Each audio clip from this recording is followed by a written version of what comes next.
Recognizes Councilman Kenney. Thank you, Mr. President.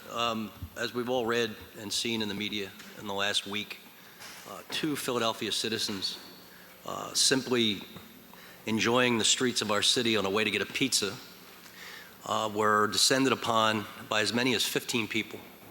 And one of the gentleman's jaws now wired shut for at least 2 months. They were beaten to a pulp. The police on the scene thought that someone had been shot. There was so much blood at the crime scene. They were beaten primarily because of who they are, who they were born to be, and the fact that they decide that they want to live their lives in freedom and dignity.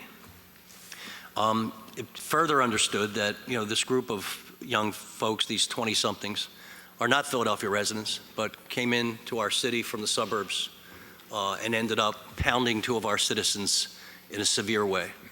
I sent a letter today to Zane Meminger at the U.S. Attorney's Office simply because Pennsylvania does not have a provision in its hate crime code dealing with sexual orientation, and that says a lot about Pennsylvania. But it doesn't mean that people in our city should not be protected under federal law from assault and mayhem based on their sexual orientation and their display of their affection and emotion for others. If you are a homophobe or a racist and you're from the suburbs or from outside the city, we really don't want you to come here. We don't want you to use our restaurants. We don't want you to walk our streets. We don't want you to enjoy our city life. We can live without you. I'm sure that this will all work its way out relative to social media and the surveillance cameras and everyone's cooperation.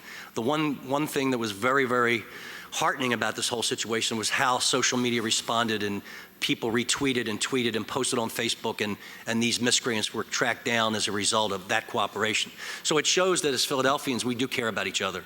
But I want to reiterate, we don't want your kind here in Philadelphia.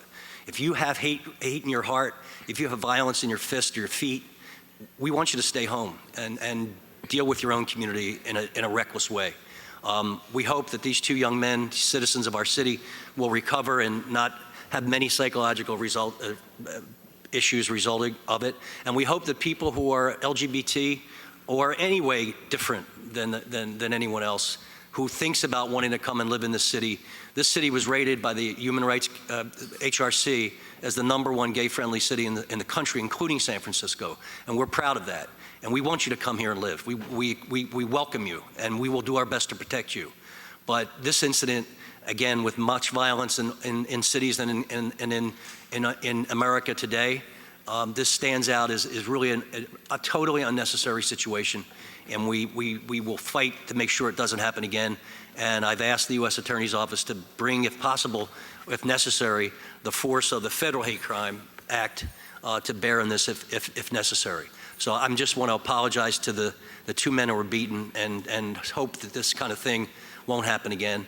And it's just a very sad situation. And hopefully Seth Williams and Zane Meminger and law enforcement will address this in the most appropriate way. Thank you, Mr. President.